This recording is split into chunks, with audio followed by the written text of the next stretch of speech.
Welcome to Respond to Resilience, along with my co-host, Bonnie Rumley, LCSW EMTB. I'm David Dashinger. As first responders and especially firefighters, optimal fitness is vital, not just for serving the public, but to have the backs of our brother and sister firefighters and to be healthy and resilient for our families. In this episode, we'll be speaking with wellness coordinator and exercise physiologist Sara Beckert of First Responder Health and Wellness about personalized programs that help firefighters obtain optimal health and wellness. Catch all our episodes by liking and subscribing on YouTube, Respond to Resilience channel. We're on Facebook, Respond to Wellness Inc., bbsradio.com, Spotify, Apple Podcasts, and our website with all our past episodes is respondertv.com. We'll be right back to speak with Sara after this. In this family, more of us die by our own hands than by the hazards of the job. In this family, up to a quarter of 911 dispatchers have symptoms of PTSD. In this family, our mental health and wellness are in crisis, while responders are quietly suffering. In this family, many struggle with job-related stress, burnout, trauma, sleep disruption, substance abuse, and marriage problems. In this family, we can help the helpers with vital information and resources, resilient strategies, and success stories of overcoming the obstacles. In this family, no one is alone. Welcome to Respond to Resilience with co-hosts retired Lieutenant David Dashinger, Dr. Stacy Raymond, and Bonnie Rumley, LCSW EMTB.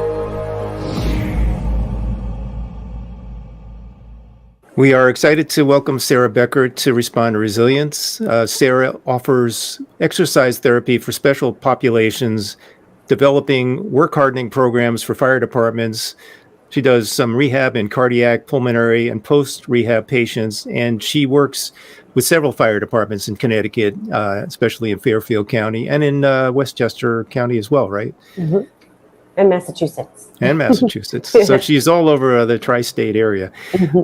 Sara also works with athletes post-injury and develops programs to help get them back to original physical levels. She has a master's degree in human performance, also applied physiology, and Sara is a National Fire Academy Instructor. Welcome to Respond to Resilience, Sara. Thank you. Welcome, Sara. It's nice to see you again. Thank you. You too. Thanks. So for our audience, could you explain what an exercise physiologist is, please? Absolutely. So we're more than a personal trainer, because I usually that's the most normal question. What's the difference between a trainer and so typically you would find a physiologist in a hospital setting, cardiac rehab or pulmonary rehab. If God forbid somebody had a major heart attack or stroke or even lung transplants, everything down the spectrum from heart and lungs, you would tend to see us. We would be helping you get back to your original strength. You would also see us doing those stress tests. Also, you would find us, so after physical therapy is over, what's happening now in healthcare, insurance kind of ends, but then now they allow something called like a phase 3 or phase 4 program, where insurance covers half of our services. So we're in between, we're the gateway back to full health from therapy to, I guess, regular stuff, activities. Sorry. That's good. I like it. Why don't you ask part B of that? Because I know we want to find out how she got involved with the firefighter community. Mm-hmm. Yeah, so I'm really curious what led you to become a physiologist and also working with firefighters. So I played rugby in college, and I had a really bad break, so much so that it kept getting infected. I had a few surgeries, so I have 2 plates and some screws in there, and then it didn't catch. Long story short, they took bone from my hip, and then I dislocated it. So it was a good 2 years of being in wheelchairs. It was a really bad break, and I didn't take care of myself. I kept playing and re-breaking. And then finally, my doctor said, if you don't stop exercising, you can lose part of your arm, like just the range of motion, because I wasn't resting. And I graduated my undergraduate degree and I lived in the gym, because I did have there was I would say about a month where I could not use my arm at all. It was the scariest thing I've ever felt. It was like I felt like I was moving in. It was there. It was just dead weight. It was awful. So that scared me enough just to work out all the time. And then somebody asked if I wanted to be a trainer. I was like, sure, I'm here anyway. And then I knew I always wanted a master's degree. And I just started taking classes that I loved. And I was working for Bridgeport Hospital in Connecticut, which I love. And I met a gentleman named Peter Ronay, who took me under his wing. And he taught me a bunch. I was very lucky to be there, the right place at the right time. And he just said, this was in 2001. He said, we're going into fire departments and we need help. Would you be willing? Because it is special populations.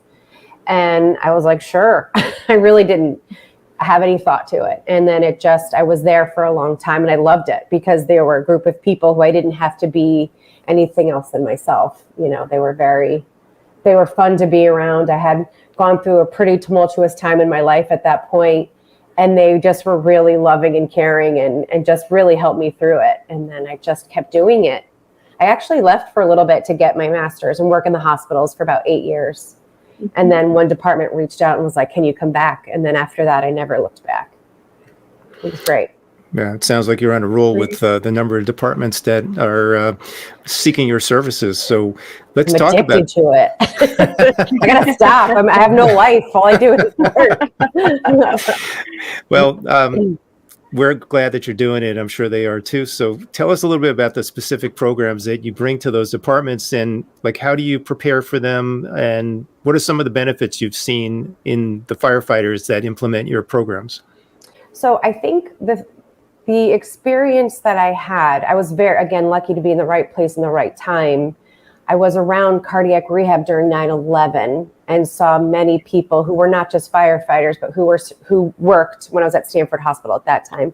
They were actually working in the Twin Towers. So being able to learn about the World Trade Center study, and then I ended up going back to Columbia for my second degree and just learning all about that. I know you asked me one question. I'm sorry, I'm going all over the place.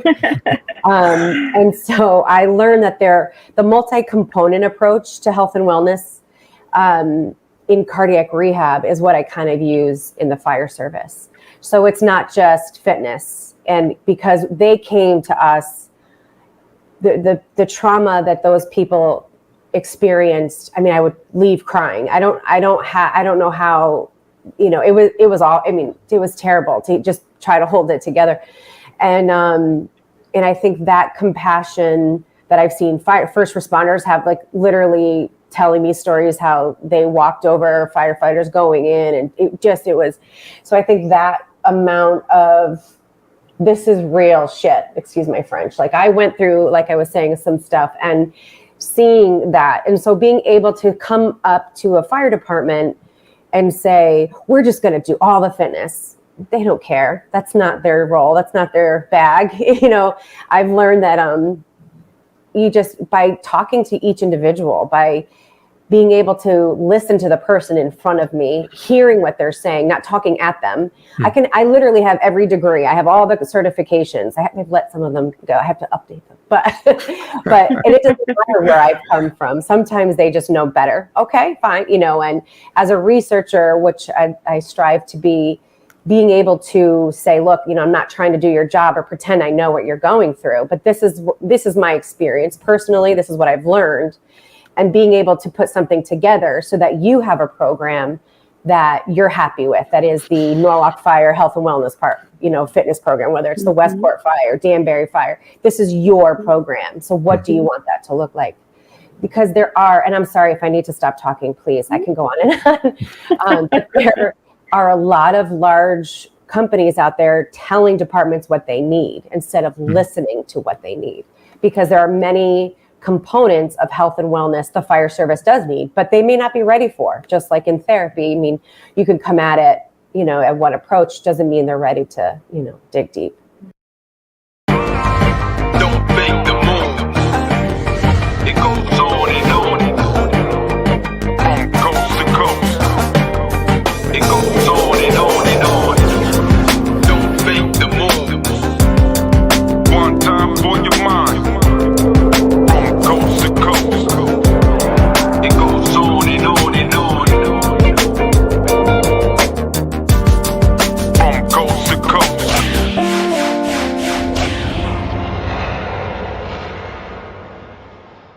So this is something I'm curious about. And you can talk in general terms if you don't want to get too specific, but like how would a program, how would a program that you develop for a Danbury look different from a Norwalk or a Wilton or a Westport?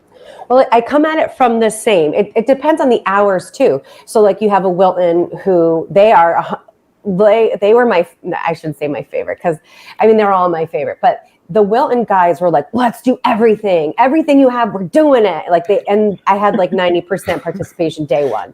And it was fun because I have fun machines that different departments have bought for me and stuff. But then if you have a larger department who's busier, they'll still have the same components. But how I base it, I don't say, well, you have to have, if they only have 4 hours, they want me to come in a week, I'm going to give them everything I have, but they're going to get there. It's just going to take us slower because they only have 4 hours to dedicate to it. And that's okay. That doesn't mean they're going to be better or less off. It's just, well, how do we work this time? Does that make sense? And I would think it does make sense. I would think, Sarah, that from the perspective of the municipalities and the departments, just the cost of firefighter injury and illness alone, the claims for workman's comp, you would think that that's something they'd probably like to reduce. So what do you see are some of the benefits? Yeah, I mean, wouldn't everybody like that? That it's all about money at the end of the day for them. But what do you think are some of those benefits to the departments that you've seen through your work in those specific areas of injury prevention and the Wellness Fitness Initiative, so IAFF and the IAFC, you firefighters love your abbreviations. I have one too, that way I feel cool. I have one too. They have created a study that they did all the work for me. And there's a woman named Dr. Denise Smith and Dr. Brown from Illinois. They did a study in the 90s, and they have been looking at firefighter health forever. And they've done all the work for you. So if anyone's listening and they want to learn how to go to the W, it's all free. All the stuff that IFF, IFC, I think, to get peer fitness trained, you have to pay money. But that website is where I started. I'm like, well, what's going on here? And so they found, and they put even out the numbers for services. So, I mean, I have in one of my departments, we saved over $500,000 in a quarter. We had no injuries. Was it because, and you can look at, and the danger of looking at that is a whole different conversation. But yes, you can present to the city tax officer or the risk profile manager and say, this is how much money we saved. But they're going to analyze the crap out of that number. But you can tell what I'm learning too is you have to be careful how you say that information. But it's not as easy as if you work out with me this year, you're going to have $0 and zero injury. It's not as black and white. And being able to have, like, I've created risk stratification profiles that are just super easy. Okay, we're going to save you X amount of dollars, this quarter, and then use that. And then when we talk more about stipends and see if I can use that money to give back, et cetera. Right. So you have an incentive piece as well, which we can come back to that for sure. Yeah. I want to talk about something that it's always been like a concept that I've had about firefighters. I had it, as a volunteer, I had it as a career firefighter, and that is, I think of us as elite athletes, but with no parallel in the world of sports. So it's like, you could be in a dead sleep at 2:00 in the morning, the tones go off, and you are now basically jumping into your gear, responding to a call, and probably, if it's a fire call, you are now doing something extremely stressful and strenuous where not only are you working hard, but you're in a thermal envelope, core temperature and your heart rate is, probably above what's considered to be healthy. Add the stress in, all that 80 pounds of, gear and tools. So what can we do to maintain optimal physical wellness to be able to do those kind of calls? So that's a great way of saying it. I would really love a study to do in Connecticut. I've been looking at Fitbit and Whoop to see if they would do the funding to throw onto firefighters. So that's such a great point. And I think the cognitive behavioral piece, I'll definitely leave to you guys, you professionals. But there's a huge because I was at one point analyzing, well, who's attracted? What kind of person wants to be a firefighter? And there's what I learned, again, not being a doctor or psychiatrist, but I've learned that there's the depressive type. There's the guy who wants the man or woman who wants the rush. There's the generational one, the legacies. Like there's all these different types that have been looked at. Mm-hmm. And if you play football, for example, that's not who you find on the football team. And the youngest football player isn't 75, like in some of my departments. There isn't a 75 quarterback, right? 70. So I think the word also tactical athlete is it drives me nuts because firefighters, and like I was saying earlier, tactical athlete assumes that there's somebody better than or worse than. Like tactical athlete assumes that people want to, there's so much heaviness that goes into that. And I know what I've learned in fire departments, they just want to put labels on things to help them look shiny. And it's such a detriment when you say you're, a tactical athlete. These are men and women who really want to work their butts off and who, no matter what, and in a group of people, they'll hate when I say it. They love what they do and they want to help you, and they will always, I know I'm teaching to the choir, but they always want to put everybody else first. And I know you asked about thermoregulation. I'm sorry.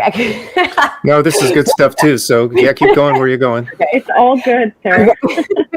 And then, so that type of personality, to explain to them what thermoregulation is. The three of us could have a really cool conversation about that. But by telling a gentleman who is a little bit overweight, and I'm talking about somebody who has, a health history, who has kids at home that need a lot of help, who has the biggest heart on the planet, will literally do anything for everybody else but himself. He doesn't care if he's a tactical athlete. And then you have the man or woman who runs marathons literally every weekend, who just loves what they do. Why can't they have the same program? And thermoregulation, the heat, your cardiac strain doesn't give a shit if you're a football player, if you're 75, by introducing or re-educating, it's education. What is cardiac strain and why should you give it, why should you care? Some departments I work with allow me to do annual classroom sessions, like in the summertime when it's too hot to train outside. They'll make them have to come in, and I love that. You have to listen to me. And then I can talk to them about boring stuff, but I try to make it fun, what cardiac strain is and why they should care. I unloaded 32 years of emotion. This job isn't a joke, and it can hurt you. How does yoga or meditation help with that? Coming to terms with who you are. Nobody calls us because they're having a good day. It's really the suicide that becomes a huge issue. People are more trustworthy with the dog. Sleep deprivation helps them either be better or worse. Completely secretive when we started this. So it's pretty much taboo. Take care of the people next to you. First responders really being open about what they're struggling with. If we know that, let's raise awareness. Brings you together to talk about it, and it tells you you're not alone. It seems to me all of this could be applied to police and EMS as well. I mean, the amount of lifting and moving and the cortisol spike that goes on with the same calls in the middle of the night. I know that officers' belts are, I think, 40 pounds, and they wear them their entire shift. So what you're saying is great. I think it could be applied across the board. And I hope that in the future we have a lot more Sara Beckerts around helping every department and thinking about all of these things and how to incorporate fitness into people's regular day so that it's built in. And you touched on that before with the departments. They're giving you a chunk of time. I mean, it's just such a no-brainer, right? You're not asking them to do something outside. You're asking them to use their time with you. Right. And it can be anything from playing dodgeball to playing knockout, which is a basketball game, or we can do nutrition talks, or I'll teach them yoga, or, there's a gamut that we can do in that time. For sure. Well, being that I'm a therapist, I'm curious about your perspective on some of the things that we work a lot with first responders, so depression, anxiety, PTSD. I'm wondering if you could share your observations over the years with working with firefighters who you know are struggling mentally and physically, and what you've gleaned from that? That's a great question. I also have a diagnosis of PTS and or PTSD, but that was in the late 90s. I don't know if that I'd be curious to see if that would shift. But and by coming at that from that angle with them, I've learned a lot more about how there's more stress and tension than they like to talk about, and having peer support. You know, I would love to have therapists on hand all the time. You know, and the Fairfield County Trauma Network, to give you guys a plug, you know, have really stepped up the game and are there. And I think we've done a lot of hard work, especially with Norwalk Fire, for example. There's a great bunch of men and women there who really want it. And when you guys come at the drop of a hat, they're very lucky. So I try to hit it through, for me, I handled my stress. I have anxiety and depression, and I handled it through exercise and playing rugby, and now doing different types of workouts. And just sharing that experience with them, I have seen them participate more. They're a little bit less stressed. There's definitely the surface stuff where they've lost weight. They're eating a little bit better. But, when they retire, they get super sick and die pretty quickly. So my goal for them is to have a great career, retire, and then maybe have another career doing something else. So it is it's magnified, I think, now that we're paying more attention to it. It's everywhere for sure. Yeah, the Fire Academy does, at least in Connecticut, does a really good job setting up the physical fitness component, trying to make it part of the lifestyle with the variety that you're talking about at the beginning of the career. But what's important too, and I love that you're bringing this point up, is that we want to see people move into their retirement years, in a healthy way and be able to enjoy that time, not be an illness or injury, but to actually have some wonderful, retirement time once they've finished that career. Absolutely. And there's a lot of underlying issues that, like alcoholism, that's huge, that is being ignored. It's a huge elephant in the room. And, I'm very open with it. I've been sober myself for 18 years. So being able to say to people, look, I get it.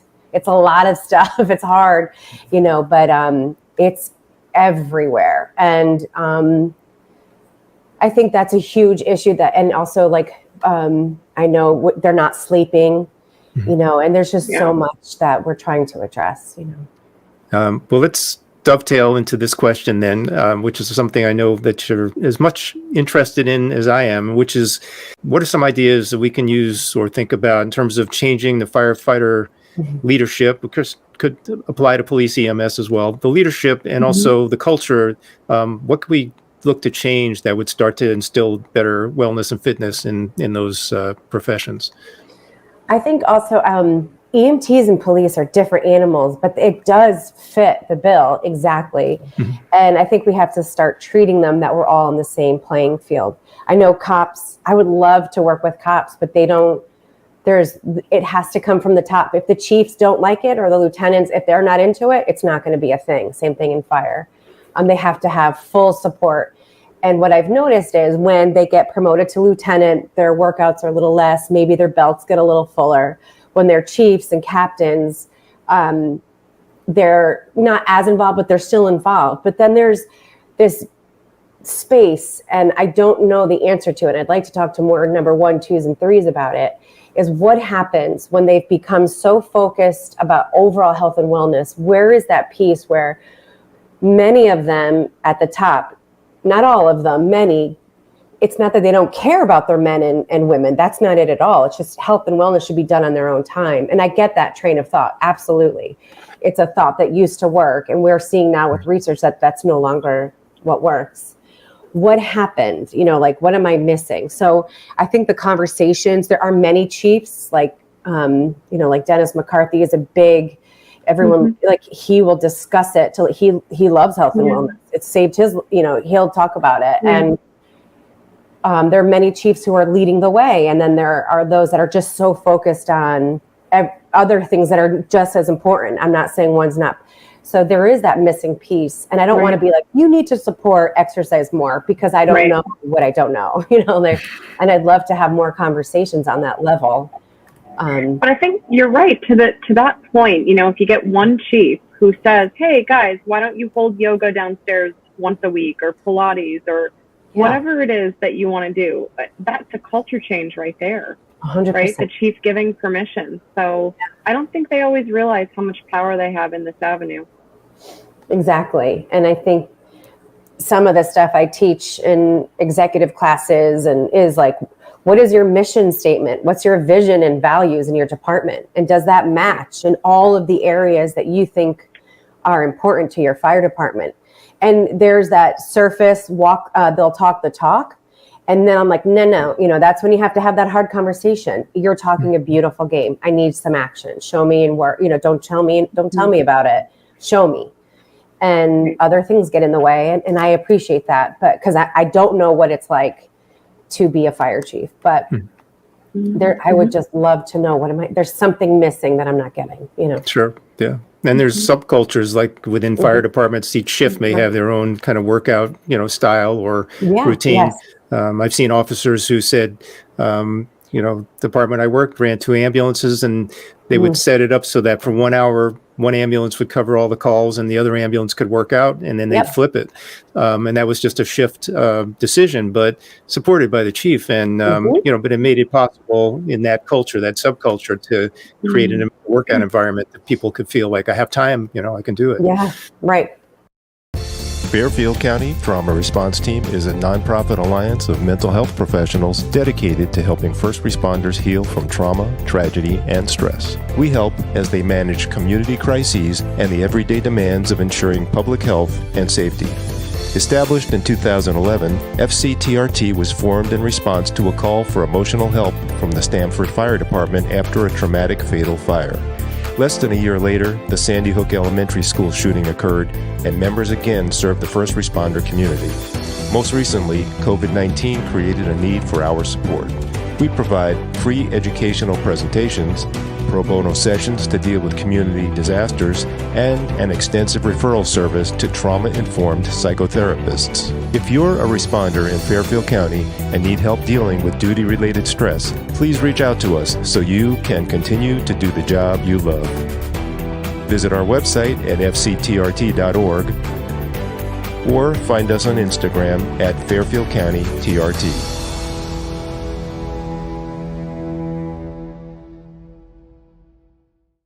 Well, that kind of dovetails into the next question. That's an incentive, right? Yeah. For them to have that hour of time given back to them to take care of themselves. I was wondering what other incentives that you're seeing in departments, Sarah.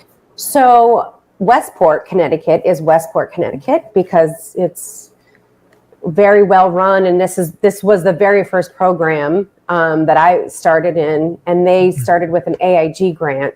And they were able to do something called the Master Firefighter, where each firefighter is eligible to get X amount of money. If they participate in certain workouts, they test every year. And that's something that it's taken about 15, 20 years. No, it's 20 years. I got to get over it. It's 20 years. It's been going on. And they have a financial stipend, which is above and beyond.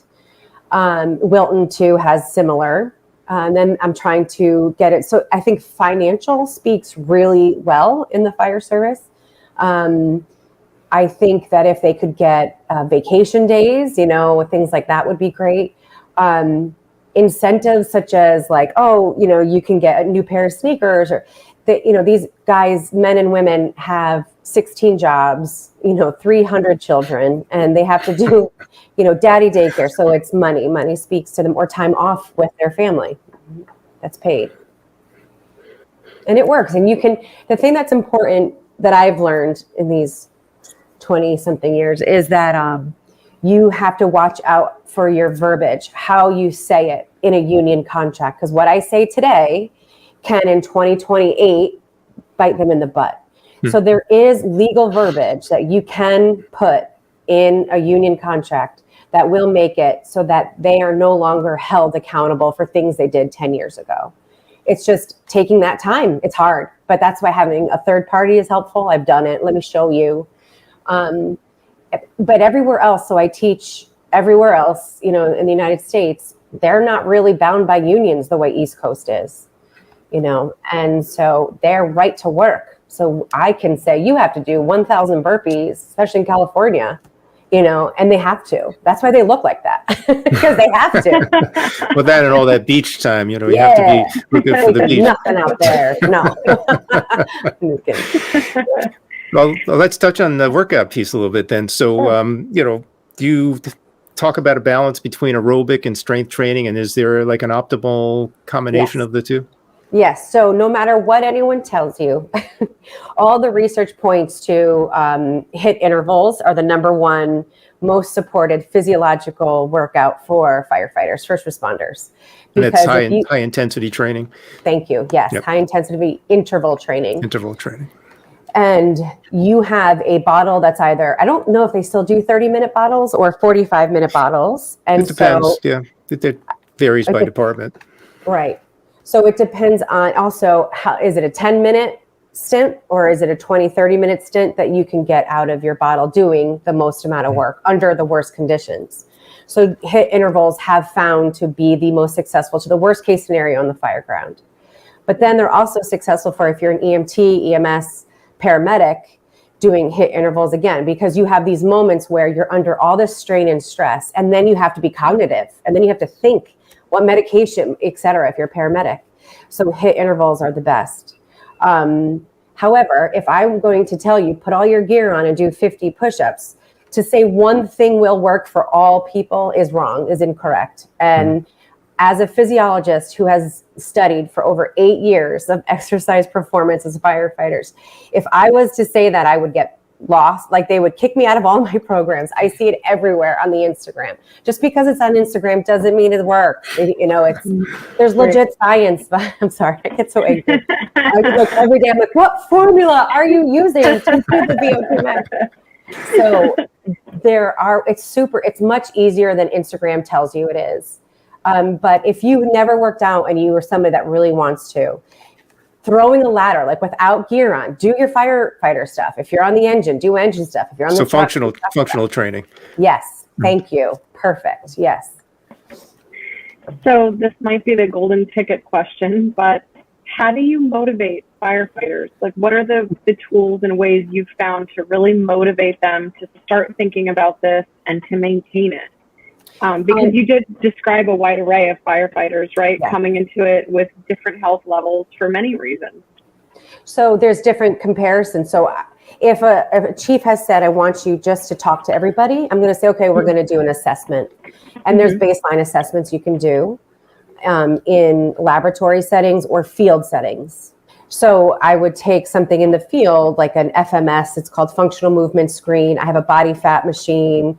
I have a VO2 machine where they put on, there's all these different assessments, or I keep it simple. How many push-ups can you do? Can you do a plank today? Can you run a mile? No. All right. Can you, and reading the room. But if I need to be clinical, I can be. And again, the NFPA has those 13, firefighter movements that you're responsible for. Mm-hmm. So if that's where I'll start, if they're going to give me, well, you need to be as clear as possible, I'll use that and say, can you crawl? Can you, all those different movements. And then looking at the room, like looking at each group, by being able to say, well, we know, and trying to understand that some guys like to work together and some don't, and being mindful of that. So that's literally the secret sauce, is just listening to the person in front of you. I have men that work with me. I have other women that work for me too. So, I try to keep it, so I have 6 people that work for me, and I throw them all over the place, and that keeps them motivated as well. Shiny, something new. Exactly. And so how about if, someone is not able to make it to the gym, they're not at the firehouse where they have a gym, what kind of things can people do, responders in particular, what kind of things can responders do at home, or if they're on the road, how can they continue their fitness? Yeah. There was a gentleman at the Connecticut Fire Academy named Bill DeFort, who has recently passed away. Mm-hmm. And he was somebody that I know some people had a hard time with, but I loved the way he fought for firefighters. I saw him on the research end and how hard he worked for his people.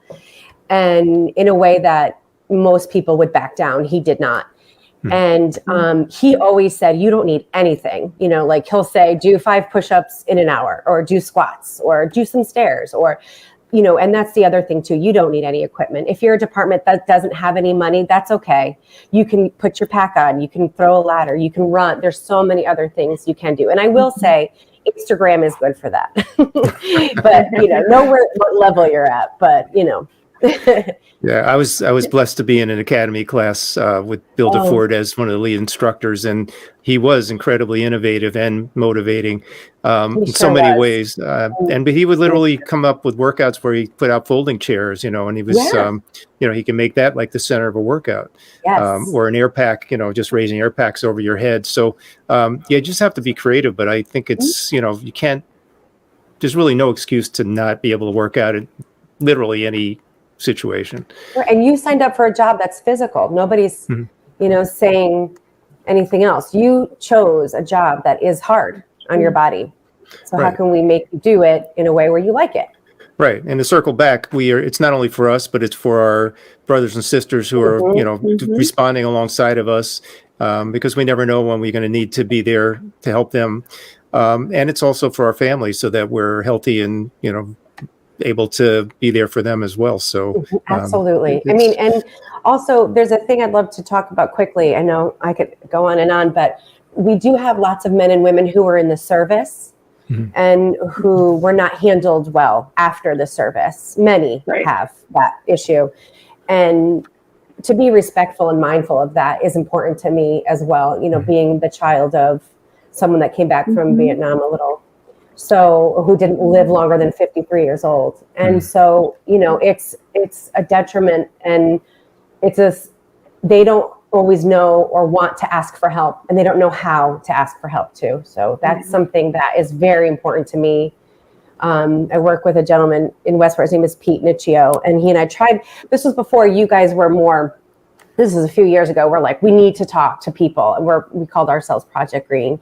And just before we, you know, and then I know now I've taken an active role back because you guys are doing everything. And because there weren't people talking about the cognitive mental piece. And I was seeing it happen terribly. And I don't care that at one point I was like, I don't care if I'm a therapist. I need to yell from the top of this building. These men and women are hurting. You need to pay attention, you know, and now you guys are. So, I mean, I think you guys have been all along. Now you're just more, you know, now you're more supported by the higher ups. And well, also we're in a pandemic of mental health right now. Exactly. And I think all of us in the first responder profession realize that, or people who work with first responders see that. COVID really took its toll on our population. You know, the amount of calls, the amount of work people have been doing. So I would imagine you've had to be really creative in working around some of that. You know, and it's hard when you work with someone who's on for a 24-hour shift and they're tired. Yeah, you know, you might only have a little to work with. So your work is just so valuable, Sara, and you have a wonderful, wonderful reputation everywhere. I only hear wonderful things, and we need more of this in the world. Thank you. That means so much. That's so nice. Thank you. You're welcome. I don't know how to take compliments, so I'm like, You just did. Yeah. Our mission at Responder Wellness, Inc. is to subsidize or provide free of charge safety equipment and wellness services to first responders, including police officers, firefighters, EMS personnel, and 911 operators throughout Connecticut. Resources include scholarships to train new EMTs, a responder and veteran-only AA group in Danbury, Connecticut, as well as police vests, a fire and EMS boot program, yoga classes, gym memberships, and T-shirts. The founder of Responder Wellness, Inc. co-leads a peer support group sponsored by Fairfield County Trauma Response Team. Responder Wellness, Inc. is a nonprofit 501c3. Find us on the web at responderwellness.org, on Facebook at Responder Wellness, Inc., or email us responderwellness@gmail.com. Responder Wellness Inc., putting responders first. So much more we'll get into, and I do want to make sure we talk about this. Sara, can you tell us a little bit about your work with the International Firefighter Cancer Foundation? So Cindy L., who is a certified health coach, she's a firefighter cancer advocate.